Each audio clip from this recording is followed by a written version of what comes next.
The Elder Scrolls IV Oblivion Remastered is loaded with content. Between finishing the story, completing faction quests, or doing your own thing, there's plenty to keep you busy.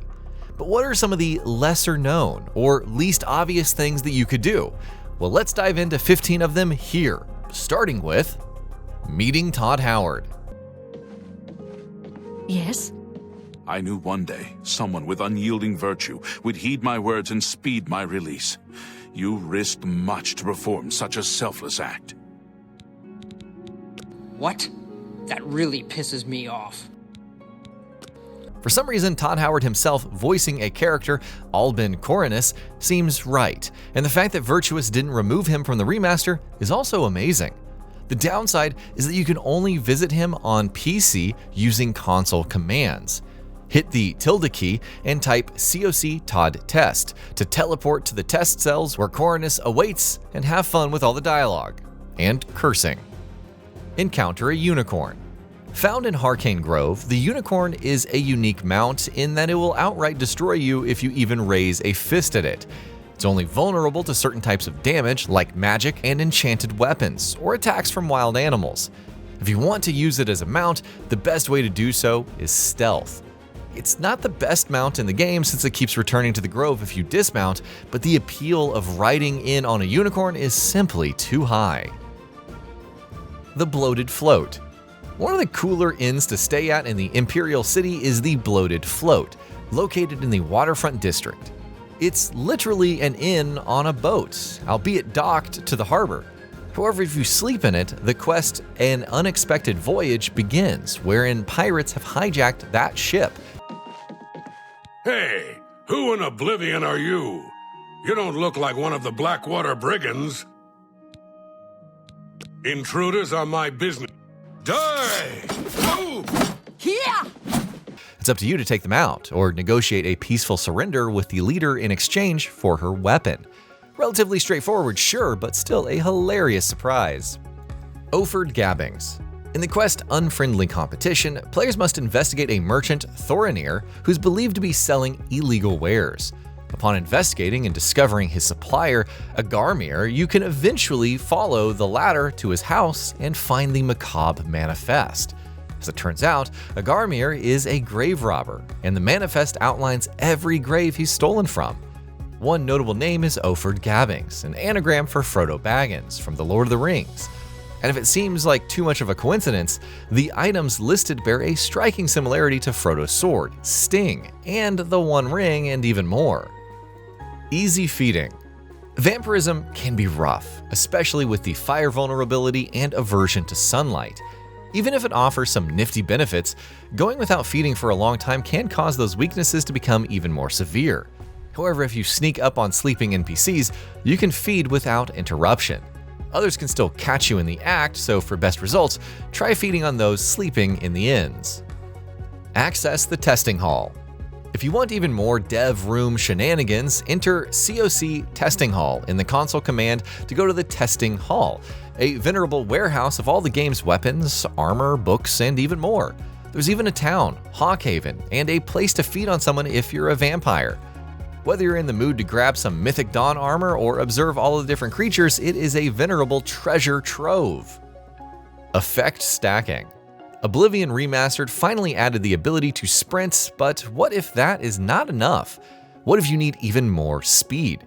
Effect stacking is where it's at.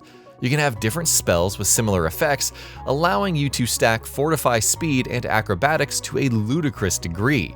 It's ridiculously broken and makes restoration one of the premier skills. Base Dispositions. If you ever thought you imagined that some NPCs treated you differently, well, you didn't. Each has a different base disposition towards others, whether it's the Argonians' disdain towards dark elves and high elves, or everyone acting hostile towards orcs, except for other orcs. Perhaps the most liked is the Wood Elves, with not a single NPC harboring anger towards them. Evil Side. While the hero of Kvatch is canonically a do-gooder, it's possible to dive completely into evil role-playing thanks to how the disposition system works.